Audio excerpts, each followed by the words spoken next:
Voltamos com o Horizonte Debate e hoje falamos sobre as crises políticas nesse nosso amado continente da América do Sul. Professora Marina, uma das pautas que Piñera, presidente de direita do Chile, identificado como direita do Chile, era reformar a Constituinte. A Constituinte chilena ainda é assinada por Pinochet. Essa semana, um deputado estadual de São Paulo vai fazer na Assembleia Legislativa Paulista uma sessão em homenagem a Pinochet. Pinochet depõe Allende, faz a ditadura militar talvez das mais sangrentas da América Latina, faz essas revoluções que o professor Bruno coloca no início, revoluções liberais, mata muita gente, é condenado porque ele tinha 6 milhões, ele faz um fundo para ele próprio de 6 milhões, fica preso em Londres. Pinochet foi preso em Londres por crimes contra a humanidade. E uma das pautas das pessoas que estão nas ruas em Santiago hoje é uma nova Constituinte. Mas uma Constituinte que não seja com essa Assembleia que lá está agora. Professora Marina, um deputado do PSL em São Paulo faz uma sessão em homenagem durante essa semana para Pinochet e o chileno está na rua não querendo mais uma Constituinte assinada por esse cara. O que é isso que está acontecendo? Eu me pergunto isso todos os dias. Bem, enfim, nós de Relações Internacionais e História, Ciência Política, estudamos... Bem, na minha perspectiva, a história ela não é... Ela é cíclica, ela é helicoidal, vamos dizer assim. Ela se repete, não nos mesmos termos, mas algumas coisas elas vão se repetindo com novas nuances e com novos processos. É difícil falar sobre isso, vou ser completamente sincera, pelo seguinte, nós não temos uma identidade partidária, uma identidade nacionalista no Brasil. Quando a gente observa, por exemplo, o caso chileno, a gente vê um modelo que foi seguido e que serviu como um fator de teste para a implementação de políticas neoliberais estadunidenses e de instituições financeiras internacionais nos anos 80 para ajuste estrutural da economia. Isso muito em decorrência das crises do petróleo ou do escoamento dos recursos provenientes do euro-dólar durante esses anos de um alto crescimento econômico mundial.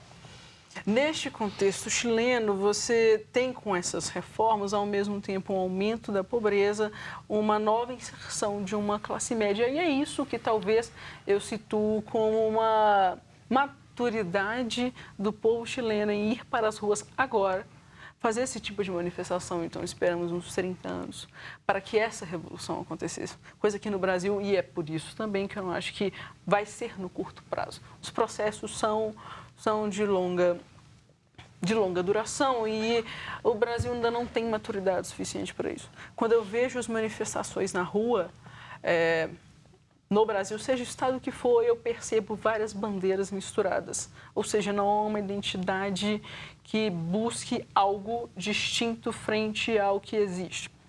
Então, quando você tem um presidente brasileiro recém-eleito que se elegeu com base em propagandas via redes sociais e que não se compromete com uma política externa tradicional desde o Rio Branco, desde o início do século XX, de não intervencionismo, de pragmatismo, de respeito à vizinhança, valorização regional, princípios de multilateralismo, o que dá para extrair deste processo é uma tentativa de intervir em assuntos domésticos, o que não só não é uma característica da política externa brasileira, como é um princípio internacional seguido por todos os signatários da Organização das Nações Unidas, que foi feita justamente para isso, pós-Segunda Guerra, garantir a soberania e a autodeterminação dos povos. E o que me liga, ou um exemplo disso, é claramente a postura do Eduardo Bolsonaro, quando apoia a invasão à embaixada no Brasil, a embaixada venezuelana no Brasil. Deixa eu só fazer assim, conversar com gente bacana e inteligente, a coisa flui. Cerque-se de pessoas inteligentes em volta de você, mas discuta com elas, converse com elas. Eduardo, olha que negócio bacana que a Marina está dizendo. Ali naquela semana do 13 de novembro, aniversário da minha irmã, numa quarta-feira, o Brasil estava com Putin, Xi Jinping e os presidentes da Índia e da África do Sul. Daqui a pouquinho a produção vai me falar o nome dos dois, porque senão fica injusto. Mas Putin e Xi Jinping estavam aqui. Brasília estava aquartelada na reunião dos BRICS, Brasil, Rússia, China, Índia e África do Sul. E nessa semana, em meio a esse No meio, grande, exatamente, exatamente, encontro portentoso de países na Embaixada da Venezuela, Convenção de Viena, ou seja, o território da Venezuela no Brasil é território da Venezuela. É responsabilidade do Brasil proteger aquilo ali. Pessoas invadem, a gente vai nomear as pessoas, né? Os apoiadores de Juan Guaidó, que é o presidente da Assembleia, são duas assembleias na Venezuela, uma que Nicolás Maduro reconhece e a outra que Guaidó se autoproclama, portanto, presidente, porque ele era presidente dessa Assembleia. Eduardo, o que você achou daquilo tudo, da postura do seu xará, 03? 03. Bom, aquilo demonstra a total falta de termos que a gente pode falar mesmo de políticos ou de saber o seu lugar. Mas ele é o deputado mais votado da história. Mas ele se faz... Ele é o presidente da Comissão de Relações Exteriores da Câmara. Mas ele governa para quem? Ele governa para essas pessoas que acham que tem que invadir, as pessoas que acham que tem que ir lá e matar, as pessoas que têm que chegar lá e fazer na truculência. E não percebem o complexo sistema que é o campo internacional. Você não tem ideia do que é invadir uma embaixada. Isso é um ato de guerra. É um ato claro de guerra. E você sabe que um ato de guerra, você acaba com qualquer possibilidade. Ele podia ter tomado uma proporção muito mais maior do que aquilo que foi. Por quê? Por uma atitude impensada, uma atitude eleitoreira, uma atitude que não deve ser feita de políticos. Políticos não devem ter essa atitude. Mesmo você pensando, a gente viu, eles ainda não perceberam, igual ele falou, quando ele toma posse, o presidente Bolsonaro toma posse, ele fala assim, olha, vou colocar a Embaixada do Brasil lá em Israel. E não pensou qual que seria isso. Por quê? Porque eu sou o presidente, agora eu que mando aqui. A geopolítica não é assim. E só abrindo um parêntese de América do Sul, Israel está fervendo também, né? Ele até esqueceu de pensar que Netanyahu tem um problema político e corrupto enorme.